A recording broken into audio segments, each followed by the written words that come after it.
A Plague Tale: Innocence is an action-adventure stealth game with survival horror element. It was released in 2019 for PC, PlayStation 4, and Xbox One. It was later re-released in July 2021 for PlayStation 5, Nintendo Switch, and the new Xbox Series. The story is set in 14th century France during the time of the Black Plague. Amicia de Rune is the main protagonist and lives with her family, including her 5-year-old brother Hugo, who has a terminal illness. Her mother spends time experimenting with making cures for him due to being an alchemist, and the game takes place when the French Inquisition ambushes and destroys their village seeking Hugo.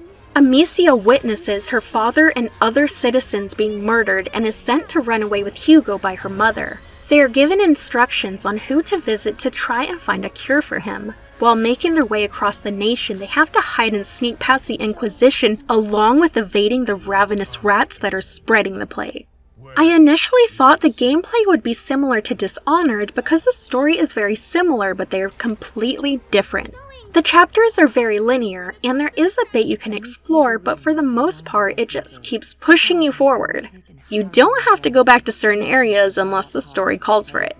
Stages have you solving puzzles, sneaking past and taking out guards, and carefully evading the rats who refuse to go near light or fire. Amicia is not a warrior, but she carries a slingshot that she can use different types of ammo with. She can use rocks to knock out guards, set flames, put out flames, and manipulate the rats at certain areas to have them take out the guards for her. She is also able to collect materials to make said ammo and upgrade her slingshot along with carry more items. There isn't a lot of combat necessarily. You can sneak around without casualty if you know what you're doing. That said, however, there are a couple boss fights and hordes to fight, and it can be extremely frustrating. Amicia has a kind of automatic aim, but you have to get the cursor in the right area at the right time, and if the enemy moves too much, you can miss hitting them and die. It is very easy to be overwhelmed and killed repeatedly. Usually this means you need to change up your tactics, but it could also mean that you need to know where to aim before the enemy comes into sight. There were multiple stages where I died at least 20 times each, and it drove me insane.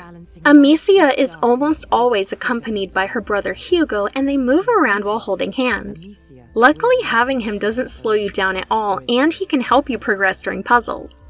I played the entire game with him at my side, only having him hide when it was necessary to move forward. In the beginning of the game, Amicia and Hugo are fairly distant due to him being locked up in his room because of his illness.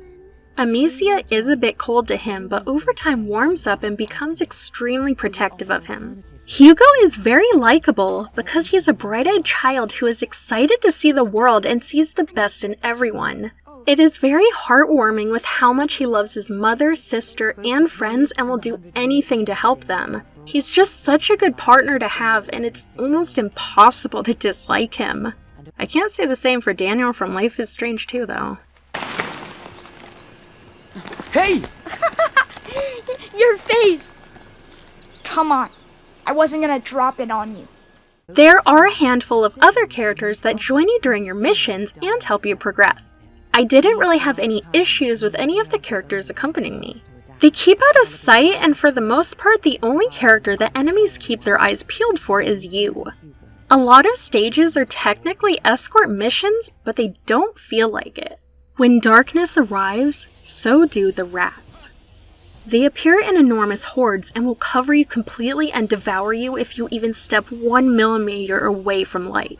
Luckily, there are almost always sources of light, and you can light up certain objects to make the rats scatter. It's very creepy to see them right at the edge of the light, waiting for you to make one wrong step though. Same as with the guards, I didn't have any issues with NPCs getting eaten by the rats unless it was me messing up helping them. When there are both guards and rats in an area, you can manipulate the environment to have the rats attack the guard. If the rats find their next meal, they will congregate around the corpse and allow you to run past undetected. It is always very satisfying to see a guard coming to kill you and freaking out when he sees the rats who will attack and eat him. The story is very powerful and effective with a great narrative. You will come to care about the characters as you play through and want to do everything to protect them. You can feel the same emotions that Amicia feels when certain events happen. This is based off of the historical real Black Plague, but it has some supernatural elements added in. It is very engaging and you will want to find out what happens next, but that can also be extinguished by the frustrating levels. Usually I had to take a break and then restart to make progress, but it was worth it in the end. This is a very dark and disturbing tale with lots of death and violence. I don't want to spoil much, but I will say that in the beginning of the game, Amicia is out hunting with her father and her dog. Her dog ends up being killed in a pretty gruesome way. It didn't really bother me too much, but I think it's because I was only interacting with the dog for a very short amount of time before he died. If anything had happened to Hugo, on the other hand, there are allies that die, and those are very emotional as well. The longer you know them, the harder it is. The environment is very detailed and can range from gorgeous greenery and an abandoned castle to crypts with corpses littered around and plague-ridden towns. This is a beautiful game that should definitely be played by most people at least once, but just keep in mind the aggravating combat and stealth parts. I believe you can skip the part where her dog dies by holding down a button, circle for PlayStation controller, or just mute it and turn away. You can also optionally pray for him at her village's church afterwards. It doesn't give you a trophy or reward except for peace of mind. It is fairly short compared to other titles, running at about 10 hours with 17 chapters altogether, but the story feels full and complete. I would like to know what happens after the epilogue. There's a sequel coming out next year, so it'll be interesting to see what happens in that one. Thank you for watching the video. Leave a like if you liked it, comment if you like this game, if you want to play it. Subscribe if you want to see more content. Thank you to my patrons on Patreon. Thank you for watching.